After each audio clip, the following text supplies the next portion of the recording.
دعا بھی کرتے رہیں کہ اللہ ہمت دے، صحت دے، تاکہ میں اپنے بھائیوں کی، حجاج کرام کی زیادہ سے زیادہ دینی خدمت کر سکوں۔ کہتے جی ایئرپورٹ پر فنگر پرنٹ کے لیے لیکوڈ انگلیوں کو لگایا گیا، اس کا کوئی گناہ، ہم مجبور ہیں، ہم نے تو نہیں لگایا نا، وہ تو انہوں نے پکڑ کے لگایا، ہمارا کیا گناہ ہے؟ کوئی خوشبو سمجھ کے ہم نے لگایا تھا۔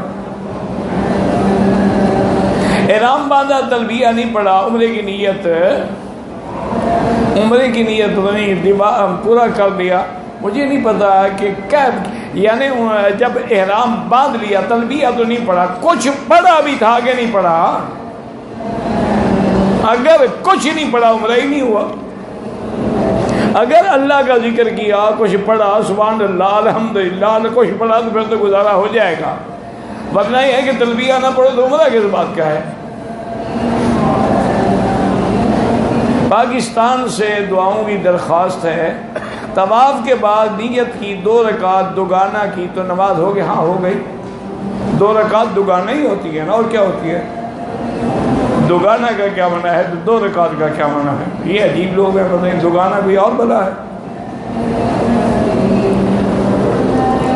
اگر ہم نفلی طواف زیادہ سے زیادہ کریں، ہمارے منہ سے نکل جاتا ہے ساتھیوں کو بتاتے ہوئے کہ ہم نے اتنے طواف کیے، خود نکل جائے الگ بات ہے، یا یہ نیت کر لو کہ میں ساتھیوں کو اس لیے بتا رہا ہوں ان کو بھی شوق ہو، یعنی ریا نہ کرو کہ میں نے اتنا کیا۔ ایک طواف کا ثواب 4-5 لوگوں کے لیے نہیں ہے، ورنہ تو ایک طواف کر کے حضور کی پوری امت کو بخش دو، بس سب کی جان چھوٹ جائے گی۔ ایک طواف ایک کے لیے ہوتا ہے، لیکن وہ بھی تب ہوتا ہے کوئی معذور ہے، کوئی فوت ہو گیا، کوئی کرنے کے قابل نہیں ہے، ورنہ طواف اپنے لیے کریں، ہاں دعا ساری امت کے لیے کریں۔ طواف اس وقت کیا جاتا ہے جب کوئی معذور ہو، بیمار ہے، نہیں آ سکتا، اس کے لیے تو حج بدل بھی ہو سکتا ہے۔ والدہ یا والد بیمار ہو تو حج ضروری نہیں، والدہ والدین کی خدمت کریں، وہ زیادہ ضروری ہے۔ حج کے نصاب کا معنی یہ ہے کہ اس کا مکہ مدینے آنے جانے کا خرچہ، ٹکٹ وغیرہ جو آج کل کے لوازمات ہیں وہ ہو تو بس اس پر حج لازمی ہے۔ اگر ایک آدمی نے ایک سے زیادہ طواف کی ہے، 2 کر کے بعد میں واجب طواف پڑھے، ٹھیک ہے۔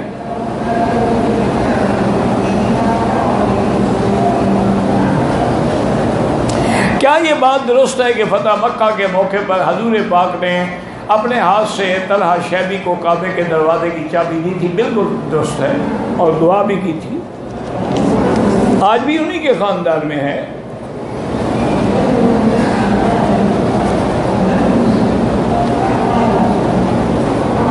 اگر ایک آدمی نے حلق نہیں کرایا، احرام کھول دیا، تھوڑی دیر کے بعد غلطی یاد آئی، پھر احرام باندھ کے سر مڈا لیا، کوئی جرمانہ نہیں۔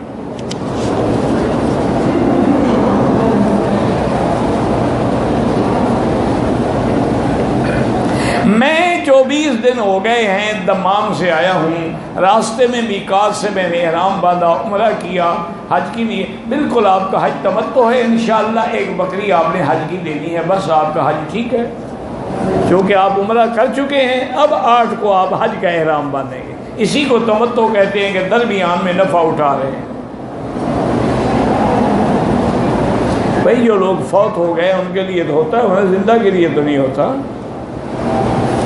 مسجد عائشہ سے یا مسجد جیرانہ سے عمرے کا کوئی فرق نہیں ہے، جہاں سے اللہ موقع دے کر دیں، لیکن امام ابو حنیفہ فرماتے ہیں کہ مسجد عائشہ سے افضل ہے کہ وہ قول رسول ہے، حضور نے فرمایا ہے۔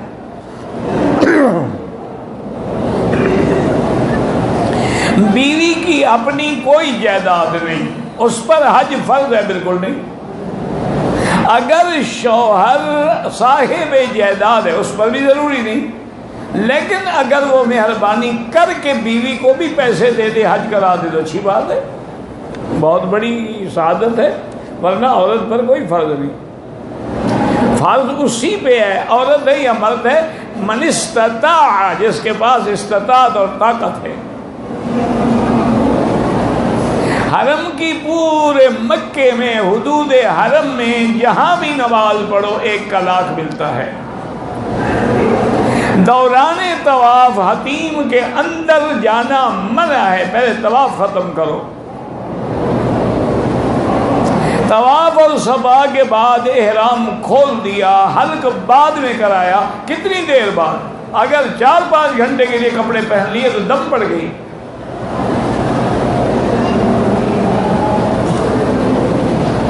آدمی طائف گیا، واپسی پہ جیرانہ گیا، کہیں سے بھی آئے احرام باندھ کے آئے گا، طائف میقات ہے۔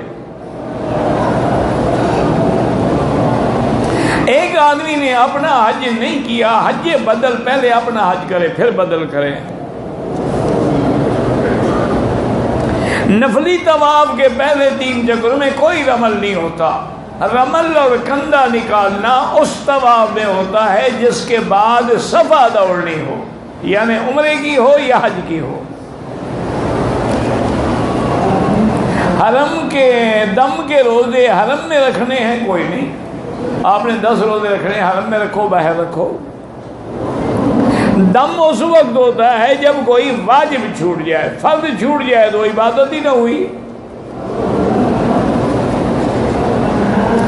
اگر ہم جو ہے بینک کو قربانی کے پیسے دیں تو ہم کو قربانی والا جانور نہ دکھائے، میرا بھائی گزارش یہ ہے کہ جانور دیکھنا ضروری نہیں ہوتا، قربانی تو بینک بھی کر دے گا۔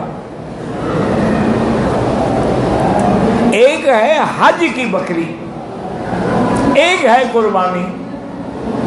حج کی بکری تو یہ ہے کہ آپ مینا میں آ کے کنکری ماریں، جا کے قربانی کریں، سر مڈائیں، پھر احرام کھولیں۔ اس کے لیے ضروری ہے کہ آپ کو پتہ ہو کہ میری قربانی ہو گئی ہے، تاکہ آپ نے سر مڈانا ہے۔ اور یہ ترتیب امام ابو حنیفہ رحمۃ اللہ علیہ کے نزدیک واجب ہے کہ پہلے کنکری مارے، اس کے بعد قربانی کرے، پھر حلق کرے۔ اس کو کہتے ہیں رن حت۔ کیا معنی ہے؟ رمی، رے سے رمی، نون سے نہر، ہے سے حلق اور توے سے طواف۔ اس کو علماء نے جمع کر کے بنا لیا رن حت۔ تو بہرحال باقی ائمہ کے نزدیک ترتیب واجب نہیں ہے، یعنی اگر آگے پیچھے ہو جائے تو کوئی حل، ان کے لیے تو بینک کو دے دیں، کسی کو دے دیں، کوئی مسئلہ ہی نہیں ہے نا، آگے پیچھے ہو جائے گا نا، قربانی تو ہوگی، دم تو وہ ہر حال میں تمتع کا جانور ذبح کریں گے۔ لیکن حنفی مسلک میں چونکہ ترتیب ہے کہ آگے پیچھے ہو گیا دم بڑھ جائے گی، اس لیے ان کے لیے تو بہتر یہی ہے کہ وہ خود کریں یا کسی ایسے آدمی سے اتفاق کریں جو ان کی موجودگی میں جب مینا سے آ جائیں کنکری مار کے، لیکن اس سے طے یہی کریں کہ پیسے ہم اس وقت دیں گے جب ہمارے بکری ہمارے سامنے ذبح کرو گے۔ یہ نہ کہنا کہ ہم نے دے دیا وہ کر دے گا، انشاءاللہ نہیں کرے گا۔ یہاں بڑے بڑے لوگ ہیں، ان کا گزارا یہی ہے، سال میں 100-150 بکری کے پیسے لے لیتے ہیں، سب کے لیے دعائے خیر فرما دیتے ہیں، پیسے سارا سال کھاتے رہتے ہیں۔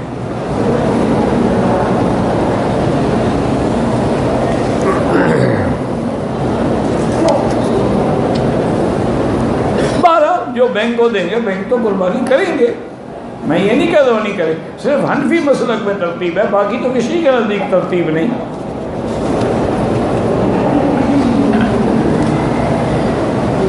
پاکستان میں نے جو کتابیں پڑھی ہیں وہ کہتے ہیں زندہ کے لیے ہو سکتا، کون سی کتاب پڑھی ہے؟ کسی کا نام تو لکھو نا۔ کتابیں پڑھی ہیں، بزرگ فرماتے ہیں، حدیث میں آیا ہے، راوی نے کہا ہے۔ کون سا راوی؟ دریا راوی سے نکلا، جناب سے نکلا ہے، وہ کتابوں کا نام تو لکھو۔ ایسے بس کتابیں پڑھی ہیں اس نے۔ کہتے جی کہ بیل کی قربانی میں ایک حصہ حضور پاک اگر رکھیں بالکل رکھ سکتے، کوئی منع نہیں۔ اس میں 7 حصے ہیں، گائے ہو، بھینس ہو، بیل ہو۔ اگر آپ کے نام پہ دمبا ذبح کریں، بکرا کریں، یا اس میں حصہ رکھیں، کوئی بات نہیں۔ 12 ربیع الاول کو جو عید میلاد بناتے ہیں، کوئی حدیث موجود ہے؟ ہمارے ایک پیر صاحب بڑی بڑی دلیلیں پیش کرتے ہیں، انشاءاللہ ایک حدیث بھی وہ پیش نہیں کر سکتے، وہ 100% جھوٹی دلیلیں ہوتی ہیں۔ میلاد اگر جائز ہوتا، عبادت ہوتی، محبت ہوتی، سب سے پہلے بی بی فاطمہ اور حضرت علی حسن حسین کرتے۔ حضرت حضرت ابو بکر عمر عثمان علی کرتے، ان کو محبت نہیں تھی، ان کو میلاد یاد آ گیا ہے۔ اور ان مولوی صاحبان جو دلیلیں دیتے ہیں ان کو کہو کچھ شرم کرو، میلاد مناتے ہو تو پھر حضور کو بشر تو مانو۔ میلاد مانا جس دن حضور پیدا ہوئے، تو پھر حضور کا باپ بھی ہو گیا، ماں بھی ہو گئی، پھر کہتے ہو نہیں حضور نور کا ٹکڑا ہے، پھر میلاد کیسے ہوا؟ کوئی ایک بات تو کرو نا۔ اگر حضور اللہ کے نور کا ٹکڑا ہے تو کب وہ نور کا ٹکڑا ٹوٹا، کون سی تاریخ تھی؟ خدا کا خوف کرو، اللہ معاف کرے، اللہ معاف کرے، دعا کرو۔ بہت سارے لوگ جو ہیں وہ لوگوں کو اسی، جیسے میں نے کہا نا، بہت سارے سارا سال یہاں رہتے ہیں، تسبیحاں ہاتھ میں ہیں، سارا دن طواف بھی کرتے ہیں، گزارا لوگوں کی بکریوں پر ہے، حاجیوں سے بکریاں وصول کریں، کچھ حج بدل کا کاروبار کرتے ہیں، جی حج بدل کرانا ہو تو ہمارے پاس انتظام ہے، الحمدللہ کراتا کوئی بھی نہیں۔ اللہ قلیل من عبادی الشکور، بہت کم بندے ہیں جن کو ڈر ہوتا ہے کہ میں نے ذمہ داری دی ہے کہ اس کا حج بدل ہوگا تو کیا حج بدل کراؤں کہ نہ۔ تو بہرحال ایک بات یاد رکھ لیں، عید میلاد النبی ہو یا محرم ہو یا کونڈے ہوں یا 11ویں ہو، سب بدعات ہیں، اور کل بدعت ضلالہ وکل ضلالۃ فی النار، اس کا ثواب نہیں ہوتا، الٹا گناہ ہوگا۔ یہ تو عیسائیوں کی رسم ہے۔ اب باقاعدہ جیسے وہ کرسمس بناتے ہیں نا جی عیسیٰ علیہ السلام کے نام پر، لائٹنگ کرتے ہیں، اب ہم بھی لائٹنگ کرتے ہیں، جیسے وہ کیک رکھ کے شمع جلاتے ہیں اب ہم بھی جلاتے ہیں، حضور کے نام پر بڑے بڑے کیک بناتے ہیں۔ انا للہ و انا الیہ راجعون۔ میں نے اس مولوی صاحب سے پوچھا کبھی ساری زندگی حضور نے کیک کھایا بھی تھا، دیکھا بھی تھا؟ کچھ تو لحاظ کرو یار، پتہ نہیں یہ مولوی قیامت میں خدا کو کیا جواب دیں گے۔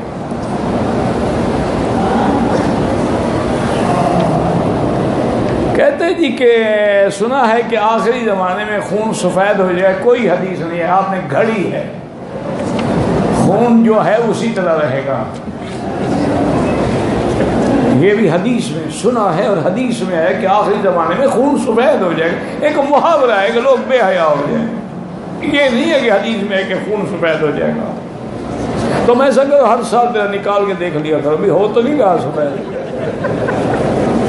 میرے ایک دوست تھے وہ فوت ہو گئے، اللہ ان کے مغفرت، بہت بڑا وکیل تھا، بڑا پارلیمانی لیڈر بھی تھا، تو اس کو اس کے ایک رشتہ دار نے، وہ ایکسیڈنٹ ہوا بیچارے کا، اس نے خون دیا تھا، تو ایک دن وہ رشتہ دار جو ہے نا وہ ناراض ہوا اس پہ کہ یار تمہیں شرم نہیں آتی، میں نے ایک کام کہا تم سے اور تمہاری آنکھوں میں حیا ہی نہیں رہا۔ وہ بڑے آرام سے سنتا رہا، جب اس نے بات ختم کر لی انہوں نے کہا یار میں تو بڑا شرم والا تھا، جب سے تم نے خون نہیں دیا ہے نا اس دن سے میرا حیا چلا گیا۔ انہوں نے کہا وہ تیرے خون والا اثر ہے۔ میرا بھائی کوئی خون شون سفید نہیں ہوتا، خدا کے لیے حدیثیں نہ گھڑا کرو۔ کہتے جی میں نے سنا ہے، اس نے بھی سنا ہے، اگر پہلا حج ہو تو حج تمتع کرنا چاہیے، زیادہ بہتر ہے، کوئی جو بھی نصیب ہو بہتر ہے۔ حنفی مسلک میں قران افضل ہے اور حنابلہ کے نزدیک تمتع افضل ہے، امام شافعی فرماتے ہیں افراد افضل ہے، جو بھی نصیب ہو الحمدللہ۔ حج کا ارادہ عمرہ کر لیا، دوسرا عمرہ کتنے دن بعد کریں، چاہے روز کرو، کوئی منع نہیں، لیکن افضل یہ ہے کہ طواف زیادہ کرو۔ آخری عمرہ کرنا چاہتا ہوں یعنی اس کے بعد آپ فوت ہو جائیں گے، کیا مطلب آخری عمرہ؟ بھائی میں ان پڑھ آدمی ہوں، بلوچ جاہل بندہ ہوں، مجھے سمجھا کے لکھا کرے۔ آخری عمرہ کرنا چاہتا ہوں، حج تمتع ہوگی یا قران ہوگی؟ جب عمرہ کر کے آپ نے احرام کھول دیا، قران کس بات کا؟ تمتع ہے۔ تمتع کا معنی یہی، عمرہ کرو احرام کھول دو پھر حج کا احرام باندھو۔ اگر آپ کو قران کرنا ہے نا کوئی مسئلہ نہیں، مدینہ شریف چلے جاؤ، مدینہ شریف سے قران کا احرام باندھ کے آ جاؤ۔ اچھا جی میں حج پر اپنی پڑھائی 3 بچے ہیں، بچے ہیں 12 سال 10 سال ان کی عمر کر لیا ہے، بچوں کے لیے کوئی عمرہ ہوتا ہی نہیں، قربانی بچوں کی کرو۔ مکے میں 20 دن ٹھہرے، نمازیں پوری پڑھیں گے۔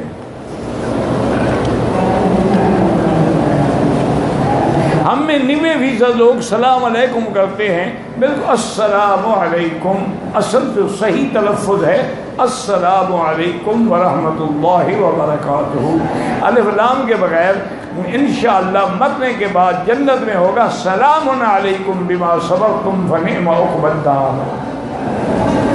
او یار شکر کرو، کچھ کرتے تو ہے نا، ورنہ آج کل تو دور آ گیا ہے گڈ ایوننگ اور گڈ مارننگ، اور اب تو وہ گڈ مارننگ بھی، اب تو ہائے، اور کسی چیز کو دیکھا واو، یہ پتہ نہیں کہاں سے لعنتیں آ گئی۔ حج عمرے پر